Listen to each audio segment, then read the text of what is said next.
ஒரு கோழி பண்ணை வச்சிருக்கவர். அவர் கோழிகளுக்கான தீவனம்லாம் வாங்கிட்டு வரும்போது ரோட்டில், அதாவது இந்த காட்டு ஓரத்தில் ஒரு கழுகு குஞ்சு, குட்டி குஞ்சு நடந்து வந்துட்டு இருக்குது. அதை பார்த்து கண்டெடுக்கிறாரு. சரின்னு கையில் உள்ள ஜாமானை கீழே வச்சுட்டு அதை எடுத்து பத்திரமா கொண்டு வந்து அவங்க கோழி பண்ணையோட வச்சிடுறாரு.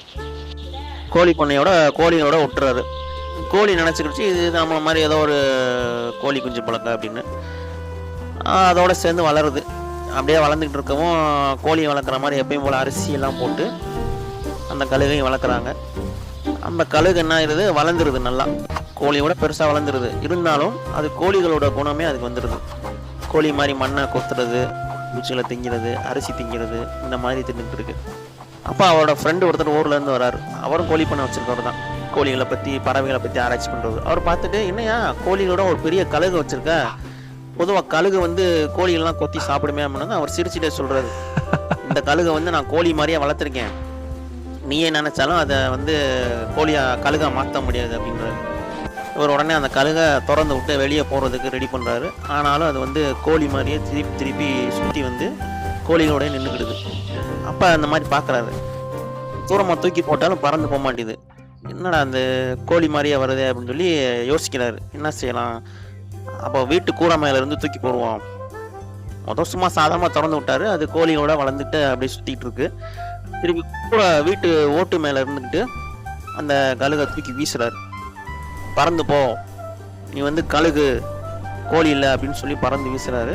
ஆனாலும் அந்த கழுகு ஒரு ரவுண்ட் அடிச்சுட்டு மறுபடியும் கோழி கூட நின்றுது. எங்கேருந்து வளர்ந்துச்சோ அங்கேயே நின்றுட்டு அந்த கோழி கூட மேய்ஞ்சிக்கிட்டு அப்படி இருக்கு. இவர் யோசிக்கிறாரு, இந்த கழுகை எப்படியா நம்ம பறக்க வைக்கணும் அப்படின்னு சொல்லி அவங்க ஃப்ரெண்டுகிட்ட சவால் விடுறாரு. அப்போ அவர் மனசில் ஒரு யோசனை வருது. பேசாமல் இந்த கழுகை தூக்கிட்டு போய் மலை உச்சியிலேருந்து விட்டுருவோம், அது கூண்டுக்குள்ளேயே இருந்தனால அதுக்கு தெரியல அப்படின்னு சொல்லி கொண்டு போய் மலை உச்சியில் கொண்டு போய் விட்டுறாரு. சின்னதுலேருந்து கூண்டுலேயே இருந்திருக்கா. இப்போ ஓப்பன் பிளேஸ் பார்த்தா அதுக்கு ஒரு புதுசாக ஒரு புதிய அனுபவம் கிடைக்குது.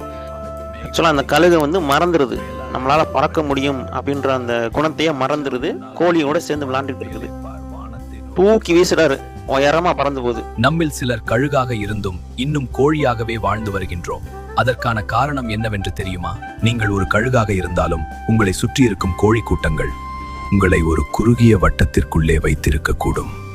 இதனால் உங்களின் வளர்ச்சியை அவர்கள் தடுக்கக்கூடும். நீங்கள் ஒரு கழுகு என்பதை உணர்ந்து என்று விண்ணை நோக்கி நீங்கள் பிறக்கின்றீர்களோ அன்றுதான் உங்களின் நிலையான வெற்றி உறுதி செய்யப்படும். நீங்கள் நினைத்தால் மட்டுமே நிலையான வெற்றி பெற்றிட முடியும் என்பதை ஒருபோதும் மறவாதீர்கள்.